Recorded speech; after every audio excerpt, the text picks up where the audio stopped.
నా పేరు కట్టెకోల యాదగిరిరావు. నేను ఎంఈఓగా రిటైర్ అయ్యాను. నాకు 6th క్లాస్లో కమిషనర్ స్టూడెంట్.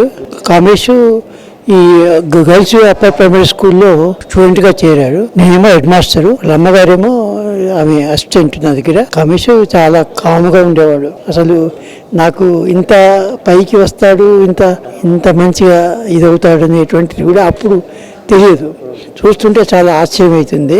తర్వాత ప్రసాదరావు గారు కూడా మాకు చాలా క్లోజ్ ఫ్రెండ్. వారి నాన్నగారు చాలా సంతోషంగా ఉంది రిటైర్మెంట్ ఫంక్షన్.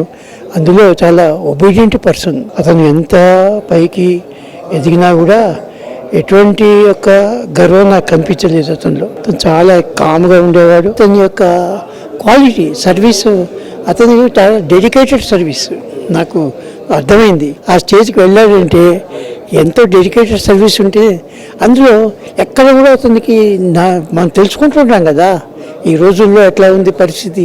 మరి ఎలక్ట్రిసిటీ బోర్డు కానీ, లేకపోతే ఎక్సైజ్ కానీ, పోలీస్ కానీ ఎట్లా ఉన్నాయి. కానీ కామేష్కి అటువంటి ఏమీ లేవు. అతను చాలా ఇదిగా సర్వీసు చేశాడు, చీఫ్ ఇంజనీర్ చేశాడు. ఎక్కడ కూడా ఎటువంటి యొక్క రిమార్క్ లేదు. నా శిష్యుడు చీఫ్ ఇంజనీర్ సంతోషంగా ఉంది. ఎట్లా ఉందంటే ఇప్పుడు కొడుకు ఒక గొప్ప స్టేజ్కి పోయినా ఎంత సంతోషం ఉంటుందో, శిష్యుడు అంత ఆ స్టేజ్కి వెళ్ళినా కూడా అంత సంతోషంగా ఉంటుంది. చాలా సంతోషం. ఎందుకంటే ఇప్పుడు మాకు తేడా ఉండదు. కొడుకుకి శిష్యుడికి చాలా సంతోషం. ఎందుకంటే నన్నంత అభిమానంతో రిటైర్మెంట్ పోగు రమ్మని పిలిచాడు. తర్వాత చాలా సంతోషంగా ఉంది, ఆనందంగా ఉంది. అదే నేను చెప్పేది ఒక మాట, మాకు పిల్లలైనా స్టూడెంట్స్ అయినా ఒకటే. మా ఫీలింగ్ అదే. అన్నీ ఇప్పుడు 81 ఏజ్కి వచ్చాను.